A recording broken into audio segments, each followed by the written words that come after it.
you did a little video and I missed it? Oh, he said there's going to be a little video playing. I'm waiting for the video to start. Hi, everybody. I'm Jeremy Moskowitz.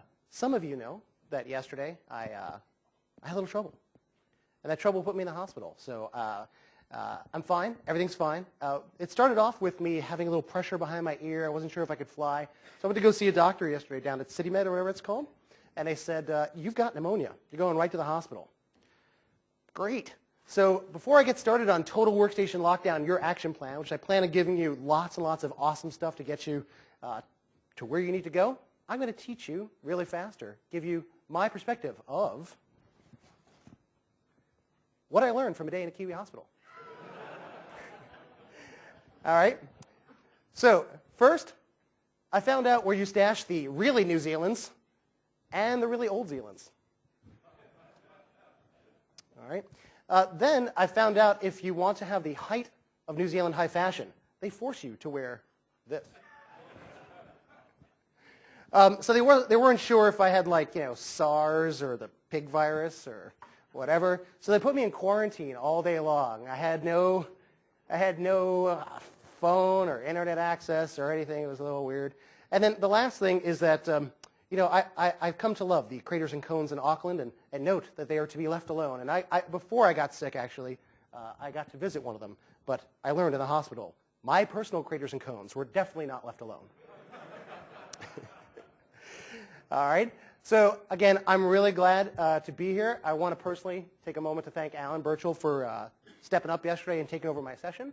I know some of you are disappointed that he's not continuing to talk, but hopefully I will be able to give you some fun stuff today. Again, this is Total Workstation Smackdown, your action plan. And I do want to give you guys put you in the right space. First thing, who here is got a copy of my big old group policy book? One awesome guy, thank you. Who here would like a copy of my, oh, very good. Well, there is opportunity for you to get this. And the way we're going to do this is by a book draw, okay? So back in the back there, see this box right there? If you drop in a business card or you drop in first name, last name, email, I will sign you up to my gpanswers.com tip of the week newsletter list. If you don't want that, just say no newsletter, please. And I'll put you in the lining for a book draw. It has to be super clear, or else I can't email you and let you know that you've won. Make sense? That's the first thing. Second thing is that Alan and I are going to do a group policy clinic today. That's right, free group policy clinic. It's not on the schedule. We just figured we would do it for fun because what the heck? When's the next time I'm going to be in New Zealand? So we figured we'd give it a shot. So what we're going to do is I've changed the venue. So we were going to do it right out there, but I think we're going to do it in there, this little zone, this little mid-zone right there. So lunch is an hour, okay? The second half of lunch. So get your lunch, eat it, and if you want to have a group policy clinic with me and Alan to help troubleshoot your weird stuff, meet us right there, okay? I'm kind of informal. If you have questions during the session, I know it's a little weird, but just go ahead and bark them out real fast, and I'll try to get your question answered. All right, that's it. Now, the last thing I want to cover that's sort of housekeeping is you're going to learn a lot of fun stuff. Don't kill yourself. Don't go overboard. There is no one way to skin the cat here. There's a lot of ways to achieve your goals. What I don't want to get is emails from everybody in 3 weeks going, I tried everything you showed me, and now I can't log on to my systems. Please don't do that. All right? We're not going to go over all the possible solutions. There are a lot of ways to achieve this. The ones I'm going to cover are mostly group policy stuff, all right? So with that in mind, the first thing I want to talk to you and show you is this idea of shell games. The idea is that, I know that a lot of you guys have walk-up machines, kiosk, lab machines, shop floor machines. You have all these kind of specific machines where when you walk up to the machine, you want to make sure that they're doing exactly the one thing they paired them for. Like maybe, in the U.S. we have a lot of workers who are doing factory and shift jobs, but we don't want them to check their email over here on their real machines. That wouldn't be such a good idea because they could go to blowmeup.com and download some evil thing. So we want to make sure that when they go to these particular machines, something special happens. And maybe that something special that happens is that they get a particular application, okay? And it turns out that the application we use when we log on to Windows is, well, this thing we all know and love. It's called Explorer. But it doesn't have to be Explorer, all right? So what I'm going to do is I'm going to turn you on to a quick technique, and maybe some of you know this already. That's cool. I'm going to If you already know this, not a problem. I'm going to promise to give you lots of stuff you probably don't know a little later. So I'm going to show you how to exchange Explorer for something different. All right, so let's go ahead and check that out. Because Explorer is just a shell. All right, Explorer is just a shell and can be replaced with other things if you like. Like, gosh, I don't know, what application is pretty important? How about Internet Explorer? So we can replace Explorer with Internet Explorer, or you're welcome to do this on your own, but you could do things like Calc or Solitaire or anything you want. So you can make the shell pretty much absolutely anything you want if you wanted to. There are also third-party shells as well. I found a bunch at this website, skinnables.org, blah, blah, blah. So you're welcome to check that out. So let's go ahead and see if we can get all the magic to work here. All right.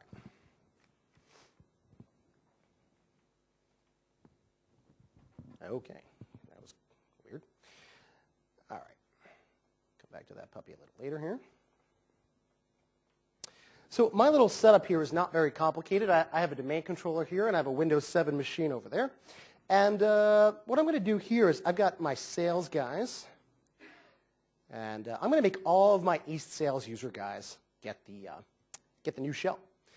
In fact, you can see here I'm currently logged on as, that's not great, as East Sales User 1, some sales guy here. And as you can see, he's just got the good old-fashioned Windows shell here. Let me change the screen resolution on this so I'm not suffering the whole talk here. All right. No, still suffering. All right. Let me go ahead and log off of here.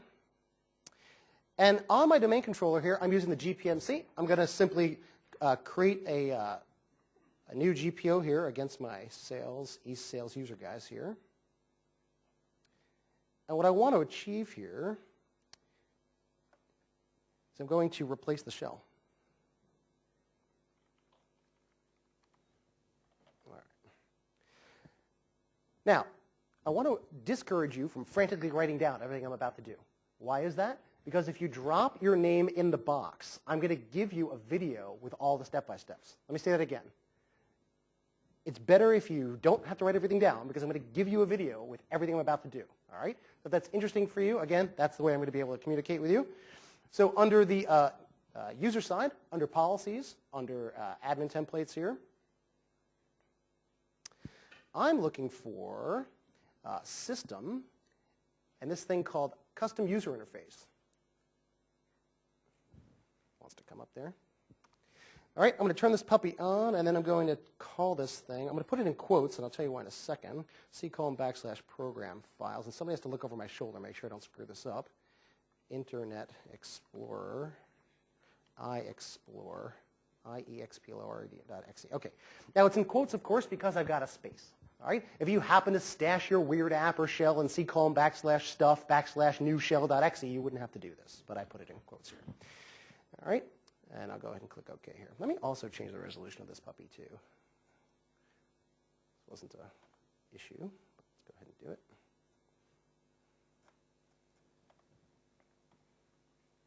All right, there we go. All right, so now let's go ahead and log on to our machine as that same guy. So I was logged on as eSales User 1. Let's go ahead and log on again as eSales User 1 here, and let's see what new magic I have. Aha! Check it out. No more Windows Explorer. I now have Internet Explorer, or whatever application I need. But there is some challenges here. The first challenge being is what happens if a user does that? That's not good. The second challenge is what happens if they hit Control-Delete, they run, say, Task Manager here, they go to File, New Task Run, and they go /Windows System 32 command.exe. So you don't want that. All right. So what I'm trying to show you is a couple of potential problems that you could encounter, and I'm going to show you very quickly how to shore some of those guys up. Let me go ahead and log off here. Let me show you another quick one too while I'm thinking about it.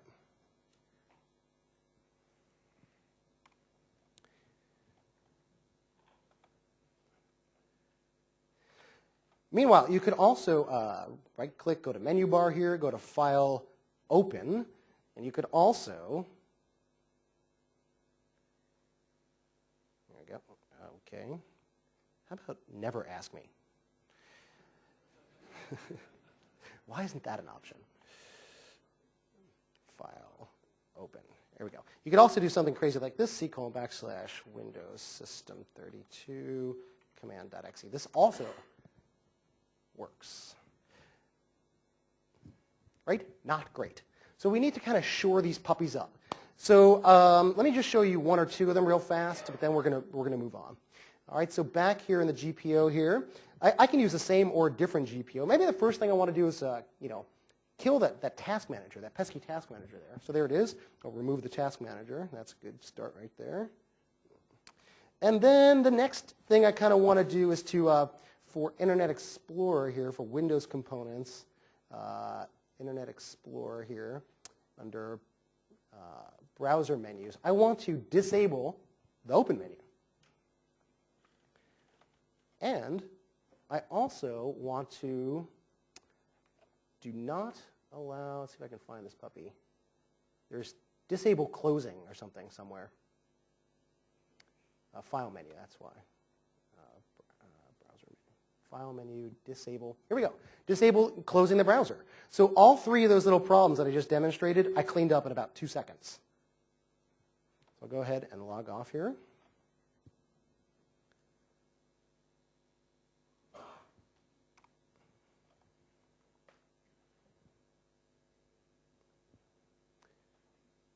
There we go. So let's go ahead and go to File Open here. Let's see what happens. It still lets me go to File Open, which is actually a little weird, but let's see if it lets me continue the task. Oh, there we go. Let me try closing this guy out. Oh, can't do that. And finally, Control-Delete, and Task Manager. Hey, it's gone. All right, so I've only introduced the 3 or 4 first things you need to do to be successful there. Any questions about what we've covered so far? It's totally okay if you have questions. That's the kind of guy I am. Going once, going twice. Yes, my friend.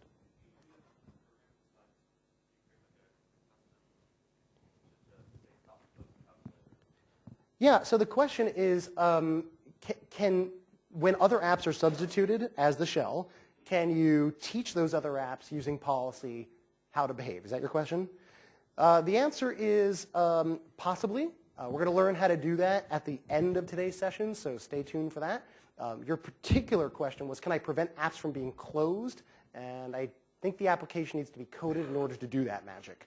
But can you do other magic? Well, we're going to learn that today. Okay, great. Other questions?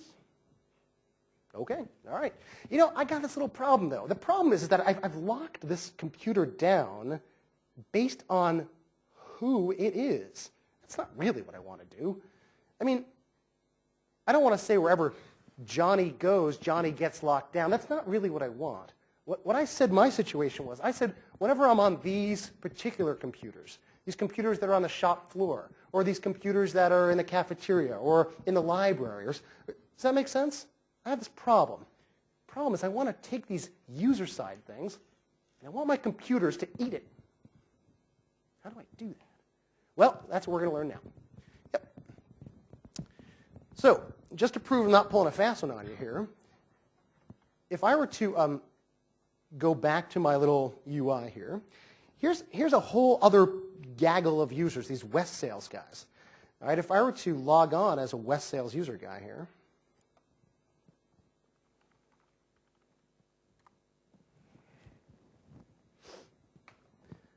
he's not going to be affected because I've only created the GPO and linked it over to my East Sales users. Does that make sense? But that's not what I want.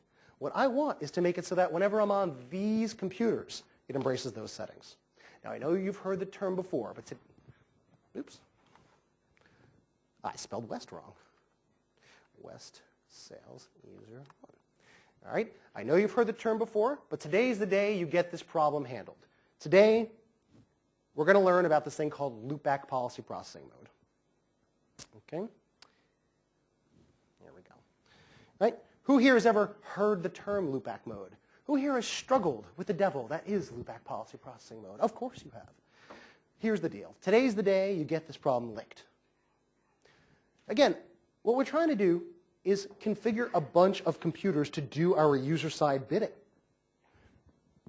Call centers, classroom, terminal servers. Whenever we have a situation where we want to make sure that a particular computer embraces a bunch of user-side settings. So what loopback policy processing does for us is that the computer is either doing loopback or it is not doing loopback. Let me say that again. Loopback is a facet of the computer itself. It is not a facet of the GPO or a particular policy setting or a user.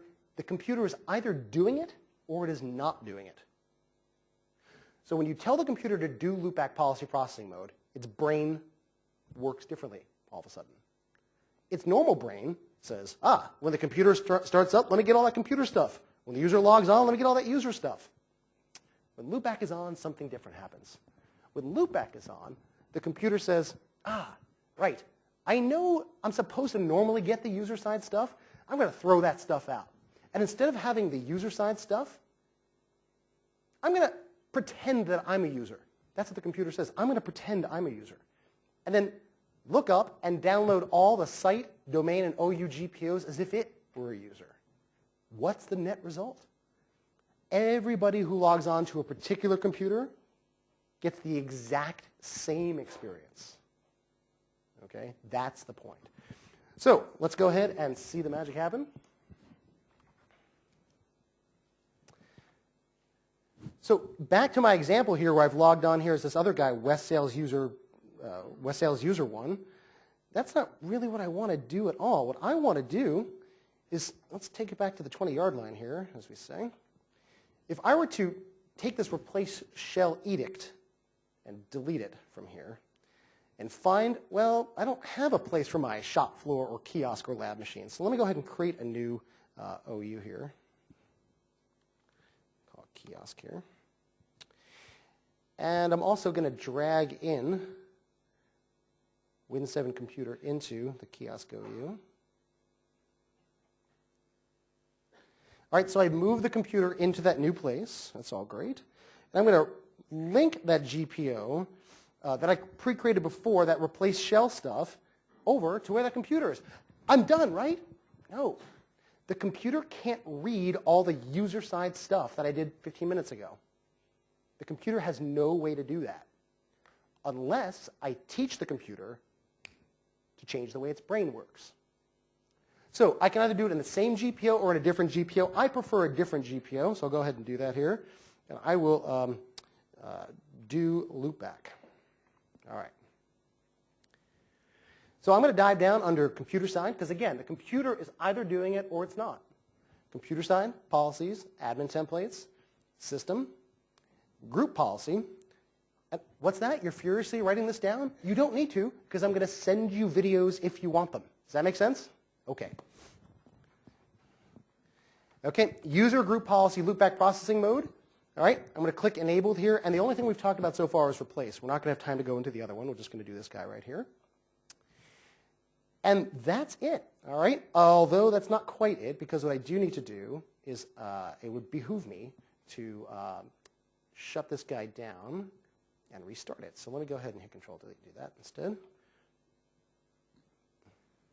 So while I'm waiting for the Win 7 machine to reboot, and the only reason well, there's two reasons that I'm rebooting it.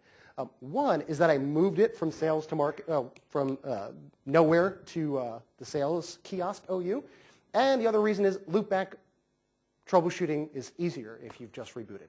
So any questions while I'm waiting for this machine to kick in a high gear? It'll only take, I could take one question probably, maybe two. Is it because you all went to the party last night? Is that what's going on here? Yeah, that's a great question. The question is, why is it called loopback? I have some theories. I don't have any direct answer, but I have a theory.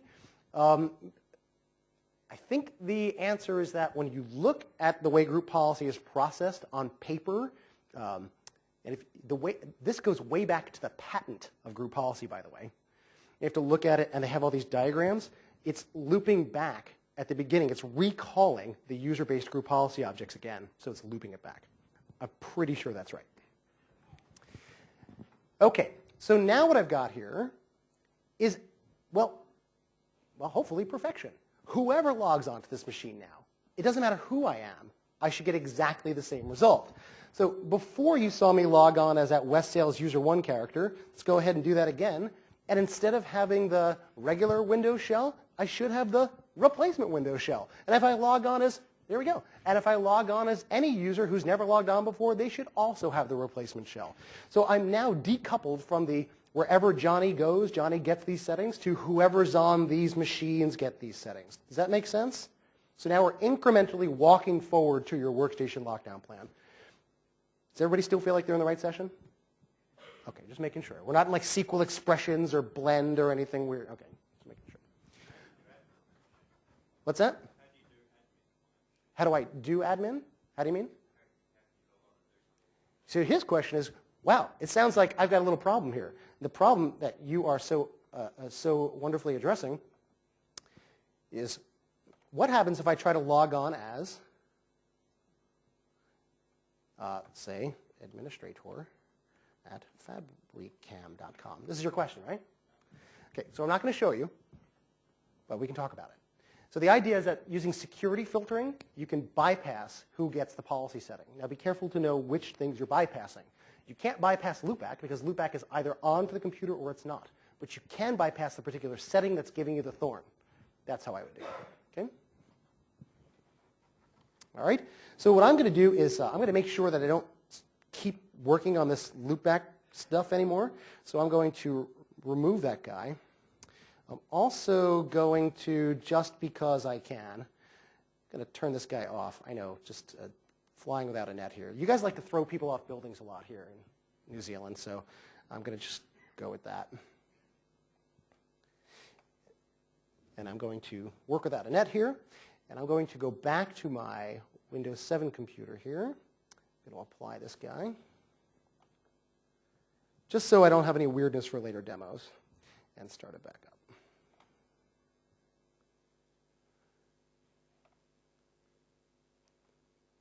Did I not get to it? Connect. Okay, great. All right, back to normal, healthy Planet. So if I were to log on as eSales user 1 now, I no longer linked to eSales user 1. I no longer have that loopback stuff, and God willing, I should be back in regular business again. Okay? Any last-minute questions about replacing the shell or loopback policy processing? Now's your time. Yes. Louder, much louder. Yeah, so the question is, does loopback policy processing affect the logon time? It can, so definitely do some testing in your world. It shouldn't affect it so much that it's preventative, but you should definitely check it out a little bit, I would say. All right? Yeah, last one, go ahead.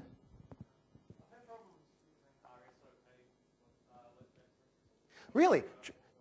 Getting data using loopback policy processing, not the best system? Shocking. Go ahead. Yeah, so basically the results are completely different from what I see in the virtual modeling using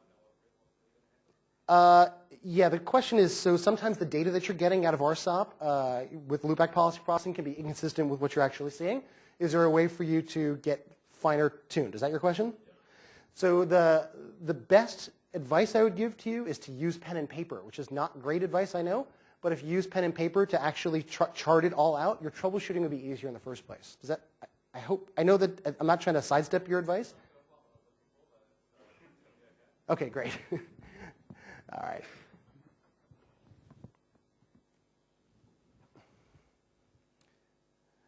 All right, next up on the docket. Who here has been told by the boss, get rid of those pesky USB devices? Really? Security is less of a concern here in New Zealand than in other countries? Why would that be the case? What's that? That's crazy. So in the US, there's been this study. I don't know if your people are the same as our folks. If people find a USB stick in the parking lot, they'll bring it into work and plug it in.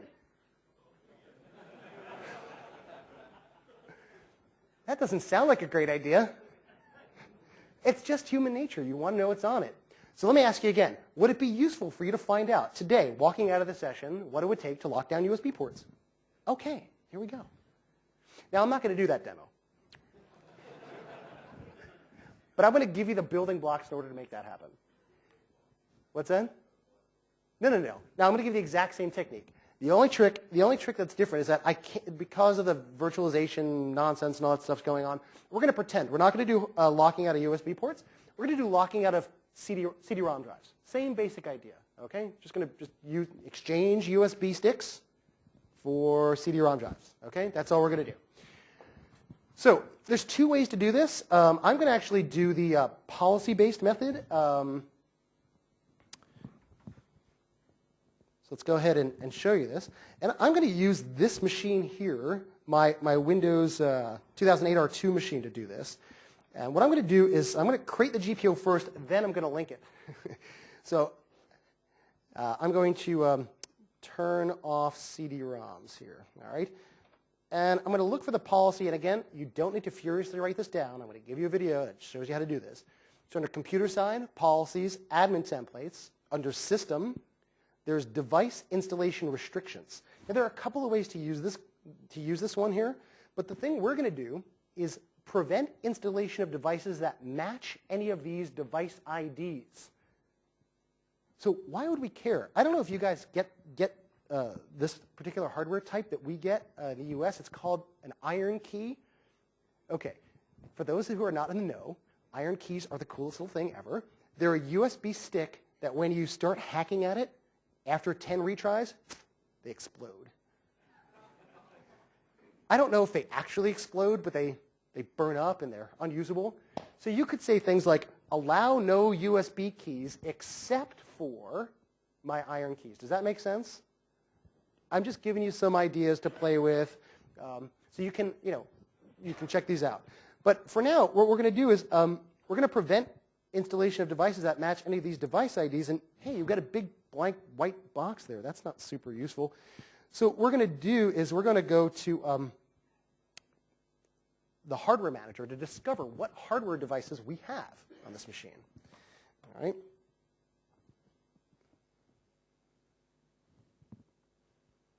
I think I would like to do that. Let's try this again, shall we? There we go. So under the diagnostics, under device manager here, you can see the CD-ROM devices here. And if you go to properties, and you've seen this 1,000 times, but you just never really put it together before, what this stuff is. So you can see here that there's hardware IDs, and there's 5 or 6 different ways of talking about the same device. Why is that? Well, let's talk about a Zune player or something. So what is a Zune? Well, really, it's a USB device. It's a disk device. It's a 30 gig disk device. It's a 30 gig Zune disk device. It's a 30 gig Zune video device. It's a 30 gig Zune video device R2 edition. You with me? There's incrementally more descriptive ways to talk about the same exact thing. Well, same thing with this CD-ROM drive. It's a generic CD-ROM drive. It's this thing. It's more specific as we go up the food chain. So you can choose how specific or inspecific you want to lock things down. All right? So I'm going to take this whole guy here, copy it, go back over to the GPO. Whoops. Back over. Go ahead. Yeah, so the question is, if I replace the hardware, will the ID necessarily change? Almost certainly at the most specific level, almost certainly not at the least specific level. Fair enough? Okay. Now, you do need to be careful, of course. If you restrict USB devices, then they can't even use the mouse or keyboard, okay? So use this stuff smartly, you know? All right. So P.S., if you've seen me do this demo before, if you've seen others do this demo before, there's something new and exciting right here called also apply to matching devices that are already installed. I like to think of this as if the USB disk is in the drive, it'll actually shoot it out of the computer. It doesn't do that. I wish it did. It doesn't actually do that. So click OK here. And while I'm here, I want to display a custom message when the device is being restricted. Like maybe, oh no, and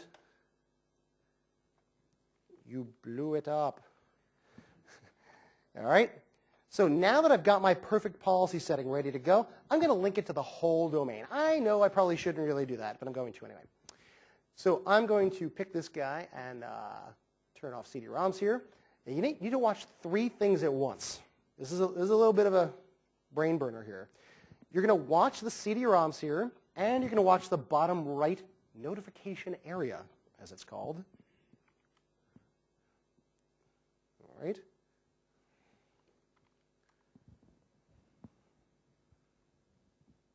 If it all goes well,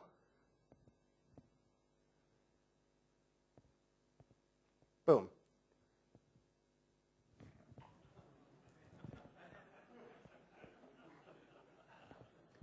Now, I'm giving you these techniques.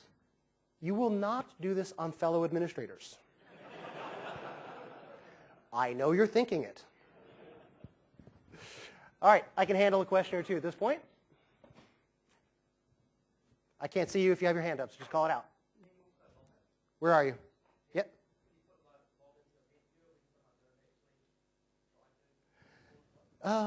I think there is, in fact, an event in the viewer. I don't know what the event ID is. I haven't really checked it out. Any others? Yeah. This is a virtual CD-ROM drive. Yep. So yes. Last one. Yep. Can I hear your question again?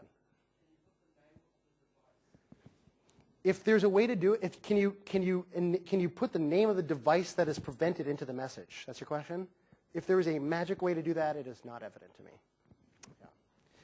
All right. Okay, good stuff. I hope that was fun for you and you're not going to use this for nefarious purposes. I trust you. Okay, this is a new tool I'm sure that almost nobody has heard of. This is this thing called the Security Compliance Manager. There have been various iterations of a tool to get us to this point, but this is a newer tool that kind of just got born only, I think it's less than 2 months ago. The idea is that this tool replaces a couple of other tools. If you've ever heard of a tool called the GPO Accelerator tool, it is unavailable at this point. That functionality has been rolled into the Security Compliance Manager. Here's the idea. The idea is that if you want to get your machines more secure, there are a lot of ways to make that happen. One way to make that happen, of course, is to take the prescriptive guidance from Microsoft. But where does that stuff come from? If you've ever seen what they call the security guides from Microsoft, you've ever printed them out. They're like enormous. And they have like, I don't know, 1,000 particular policy settings to describe what? You want to do BitLocker on a laptop? Here's what to do. What's that? You want to make Sally's machine totally locked down? I can do that. You want to have a machine that's kind of sort of locked down? We can help you with that too. And they've got all this advice in the document. But we're busy IT professionals. We don't want to have to recreate those policies. So what the Security Compliance Manager tool does is it actually takes the advice and wraps them up into pre-created GPOs for you to get started with immediately. Now, again, I really need you to be cautious and thoughtful about not just taking the advice that they give you and start rolling it out to your 5,000 machines. That would be a CLM or a career-limiting move. And the reason why is that this is Microsoft's advice for what's good for you. It doesn't necessarily mean it's going to be a perfect home run for you guys, all right? So long story short, also, this tool does other stuff as well. It's got hooks to SCCM and to DCM and to SCAP and all sorts of other stuff that we're not going to cover today.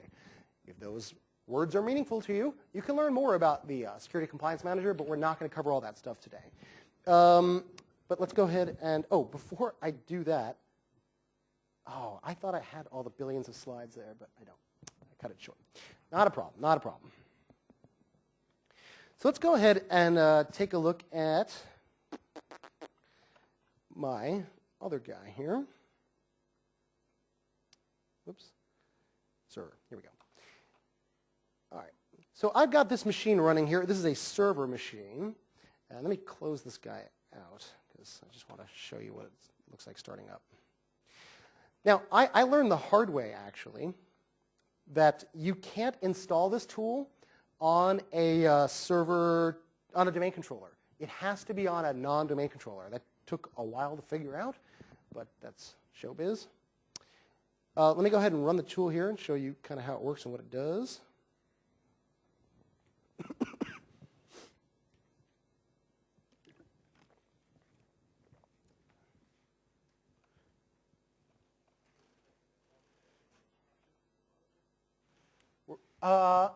It was, but I tried to do it anyway. Yeah, some people don't read the instructions. I read the instructions and try to work around them. Yeah. So again, this is a big tool, and we're not going to cover all the ins and outs, but I do want to kind of point out this little area up here first, which is called security baselines. Now, the idea about this tool is that, again, it's kind of a database for your own internal advice for your company, and also the stuff that Microsoft provides. And of course, what they want you to do is to take the Microsoft advice, copy that, and then use that as your kind of jumping off point for your future advice. Does that make sense? So you can see here that there's the Microsoft baselines and then your company baselines here. So we're not going to worry too much about the my company baseline stuff. We're going to go right for the Microsoft baselines. And this is cool. We got Windows 7 here, all sorts of great advice for you to use. We've got Server 2008, all sorts of other great advice.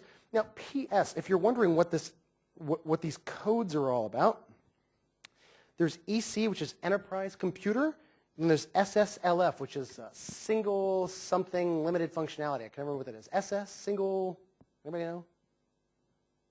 I don't know. So the point is that it's a way more secure, limited functionality computer. Going back to that cafeteria machine, if you wanted to put the smackdown on it even harder, that's your way to do it. All right? Don't take this advice directly. Read the stuff as part of the security guides. Figure out what portions are important to you. Figure out which GPOs are useful. Then execute on them.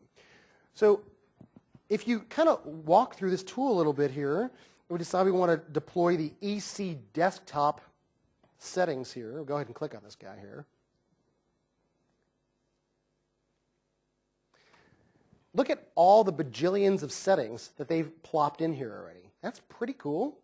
Again, the security guide says, when you do this thing, or rather, there is this threat, here's what you need to do in order to prevent the threat, and check it out. They have it right here. So it's like you can see that when you do this, here's the vulnerability, here's the impact, and by doing this thing, it makes the potential attack go away. All right, that's pretty cool. But there's a lot of stuff in here. How are we going to take all this stuff and bring it into group policy land? Well, good news for us. You can export this stuff right into a GPO, or Excel, by the way, just for fun. All right, I'm not going to do that.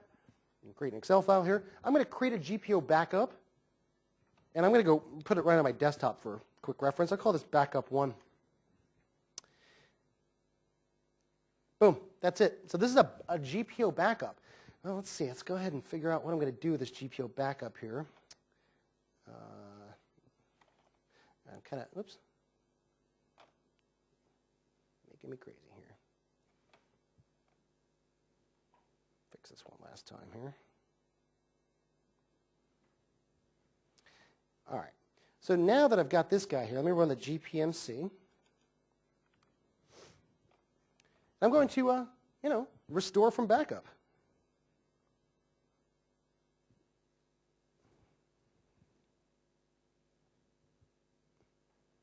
All right.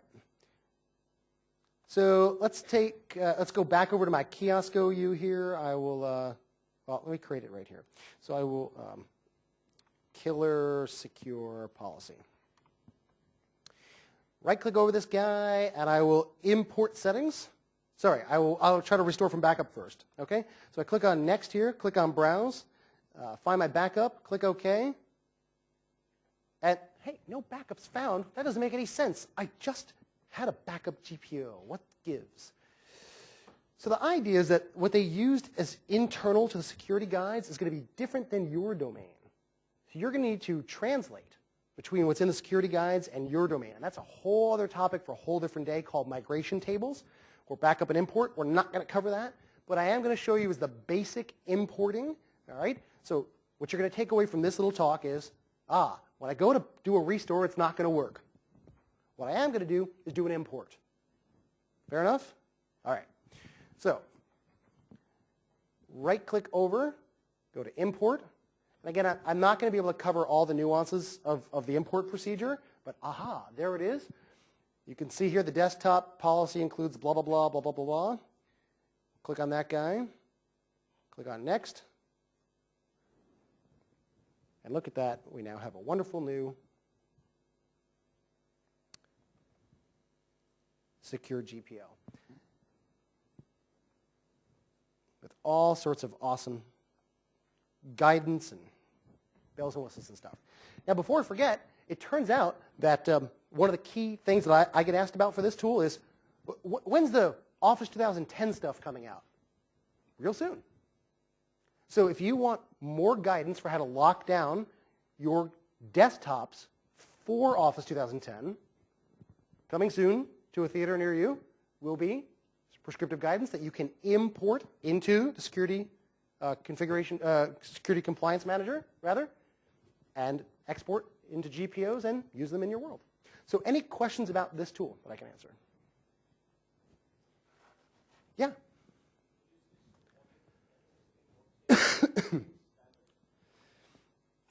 Can you use the tool to audit against existing standards? So if you're using, if I understand correctly, if you're using SCCM, you can design your own packs or whatever they're called to then create, I think they're called SCAPs or something like that, and you could deploy them to your machine. I think you can audit against those. It's a little bit beyond my depth, so I don't want to go too far into a scenario I'm not super familiar with.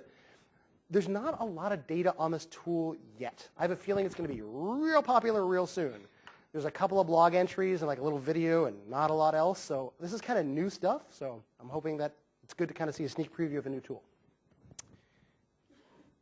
Good. Any other fun questions? Yeah. What? Oh, does the actual utility itself? I have no idea if it runs on 2003 server. I'm going to probably just guess yes, but I don't know. I don't know. It requires SQL Express on the back end, and it'll auto-download it and do all the magic for you.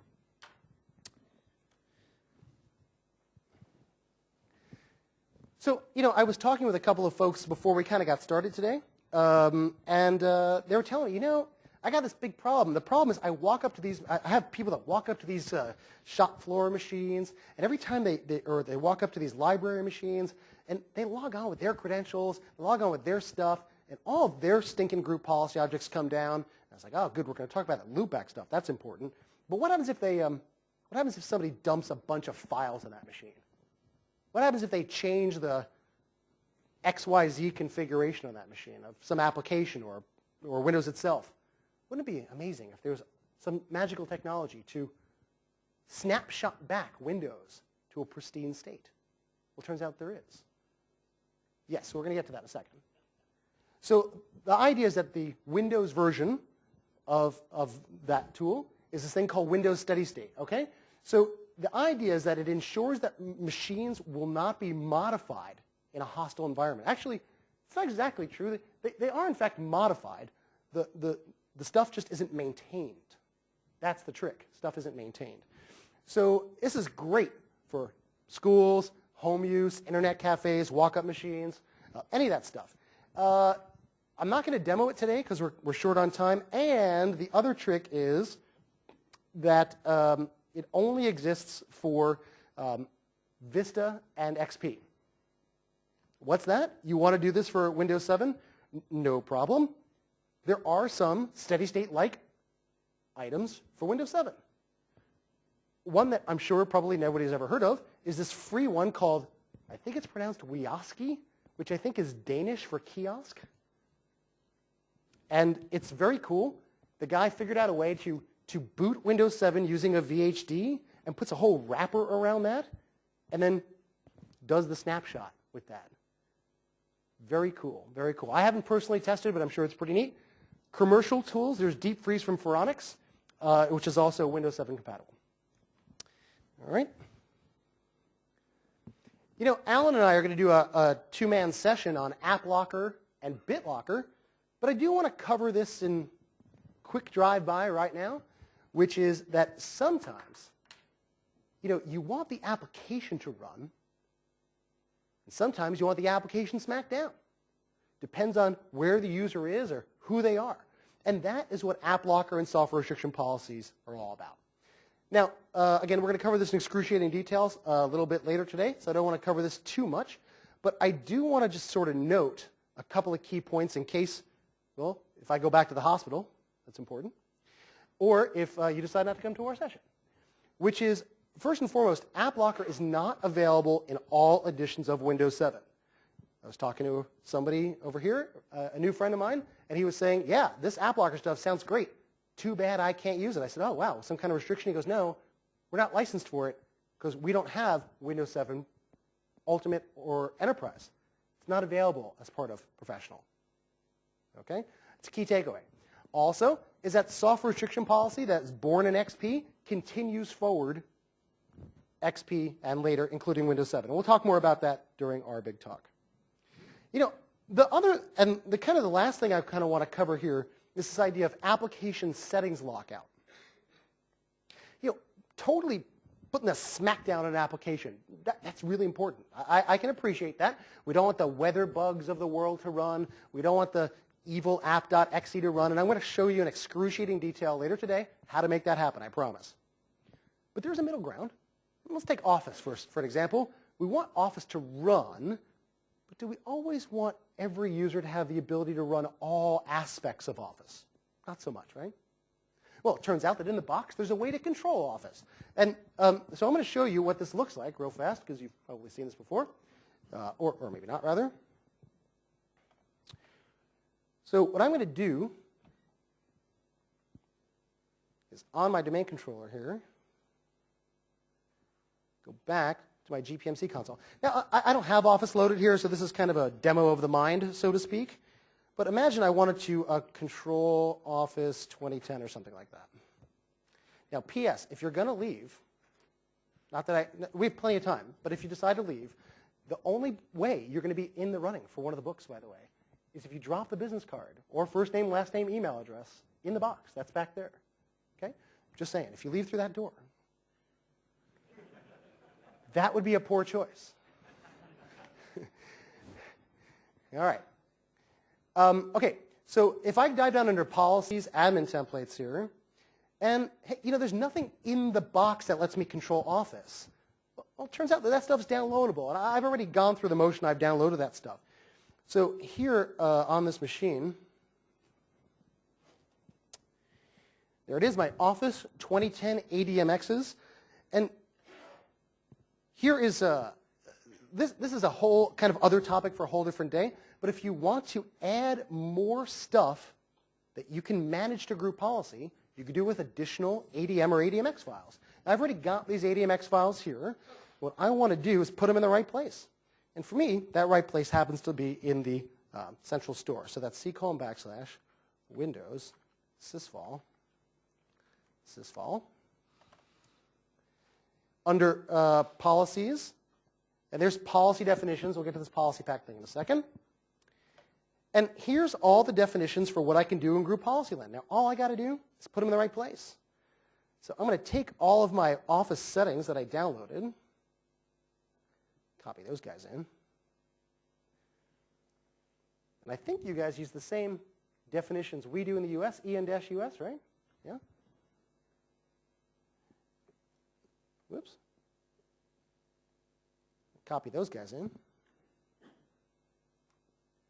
And now, that is it. The very next time I click Edit on this Control Office 2010 GPO here, something magical happens.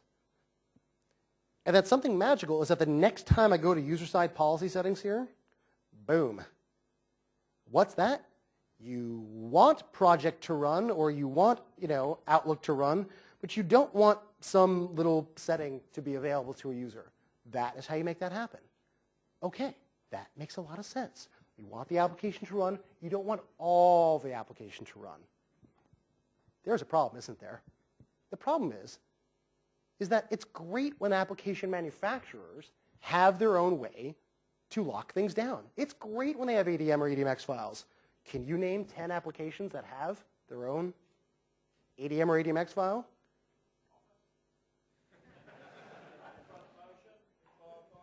No, Firefox is not legit. We'll talk about that another time. Okay, that's great. You did great. That was 3. If I were to give you today a free toolkit to enable you to do basically the same thing for Office as you could do for any application, more or less, would that make you happy today? I did say free, didn't I?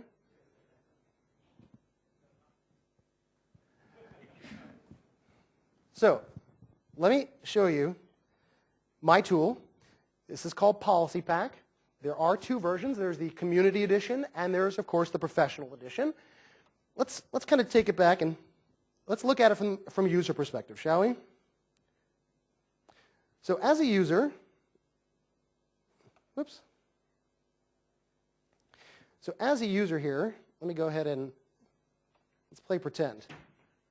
You guys get caught up in this little problem with Acrobat Reader here, where, let me change the screen resolution yet again. With Acrobat Reader, where the prescriptive guidance from Adobe was to be more secure. They said, yeah, just tell every user in the environment to go ahead and click on this JavaScript thing and uncheck the enable JavaScript thing. Oh, great. Oh, that sounds great. I'll run around and do that right now. But so you go ahead and do that, or you saw Alan do it in his group policy preferences session. He zapped down a setting. That's great. But then a user just clicks it again, because a preference means users can work around it. Gosh, if only there was a way to deliver a setting and lock it down. Everybody on board? So what we're going to do is I'm going to dive over to my other machine here. And I've got the Policy Pack bits on this machine. So let me go ahead and install the console. This takes just a second or 2. And now I've got a new node in the GPMC, just like that. So what I'm going to do, let me get rid of this dude here. I'm going to lock down Acrobat. Now, I was just kind of playing around with the Acrobat one. So you can see, by the way, Policies, Preferences, and now Policy Pack. So under Policy Pack, Applications here, New, App. I've got 2 to play with. Our toolkit enables you to build these for just about every application. All right, so we'll go to Acrobat Reader here, and you'll note this tab looks just like the UI. All right, which we'll come back to that in a second. Now, I don't want to deliver a checkbox. I want to deliver an unchecked box. And while I'm here, I want to go the extra mile. I don't want them to mess with this. I kind of want to disable that guy, and I want to right-click over this and hide this guy. Gosh, I don't even want them to even see the setting at all. Hide this guy, hide that guy, and I'll disable this guy too. All right, so now all I'm going to do, I'm logged on as the CCL's user 1 guy here. I'm a regular user. I need to run the app, but I don't want to be able to manipulate the app anymore.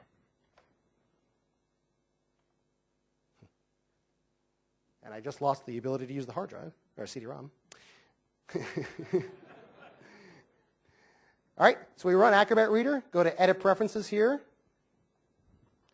I'll take the ooh, ah, and oh anytime you're ready. Ooh, ah. All right, we run the app. We're locking down the UI so user can't work around it. I mean, it's literally removed so user can't screw it up. All right, well, let's do another one real fast just for fun. Oh, did I mention that's free? So we'll click on WinZip, okay, and I want you to think of this as some kind of a bigger app or security-based app or homegrown app or downloadable or anything. You go over to passwords here, and users swear on stacks of Bibles. I didn't change a thing. Then you go down to the desktop, and of course it's all messed up. So what you're going to do is you're going to lock it down, or you're going to deliver the settings and lock it down. That's the idea. So let's go ahead and at cameras. God, we don't allow cameras at our company, so we'll make sure they can't even get in there at all. So what we'll do is we'll go ahead and we'll create a new app for WinZip 14. And notice, by the way, that this looks exactly like the UI of WinZip. So if policy lets you put the full smackdown on stuff, and preference lets you deliver settings anywhere, policy pack goes in the middle ground. It lets you deliver anywhere and does the smackdown. Right? It's the missing piece between policy and preference. So for passwords, we'll go ahead and check all these checkboxes just for fun, but we want to make sure that we're going to disable that guy and hide this guy just for fun. And cameras, gosh, like I said, we don't even use cameras, so we're going to right-click, and we're going to disable the whole tab in the target application. So if we set any of these camera things, we're going to disable the whole tab. All right, let's go ahead and check it out. Let's see what happens as a user. We need to run WinZip, but not all of WinZip. Okay? And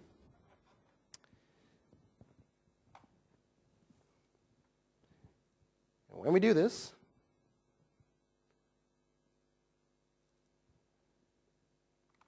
options preference, check it out.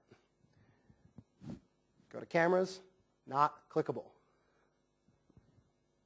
What do you think? You guys are great. Okay, wait. I got one more. For the skeptics, I got one more. Let's say a user does figure out how to work around your setting. No problem. As you might expect, you run GP update, right? What's going to happen? Yeah, just like a preference. Bam, it's going to put it back every 90 minutes or so. Yeah, that's great. You go to options, config, boom. That's terrific. Except what happens if they do this again, and then they go to Starbucks. So let's go ahead and take the network card offline here, just to prove a point.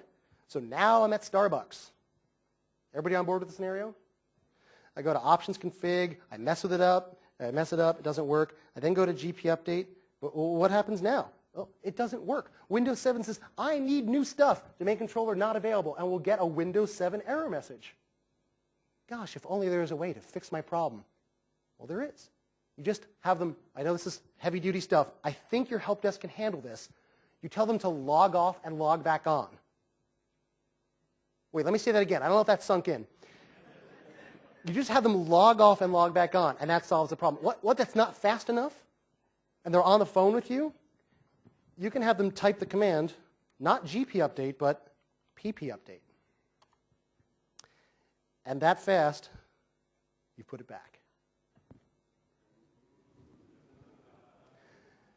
Now, I know this tool isn't for everyone.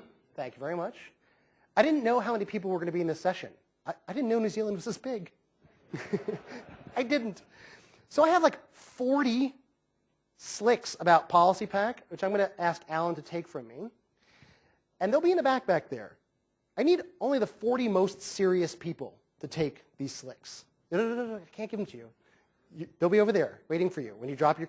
If you're super serious about the professional version, of course, just write PP on your card somewhere, and I'll be in touch. Okay? All right? So, I have exactly 2 minutes left. I want to say thank you guys very, very much. If you, again, to sign up for GP Answers, I'll take your card or first name, last name, very clear email address. The book, I'll be giving away 1, 2, 3, 4, 5 copies of the book today.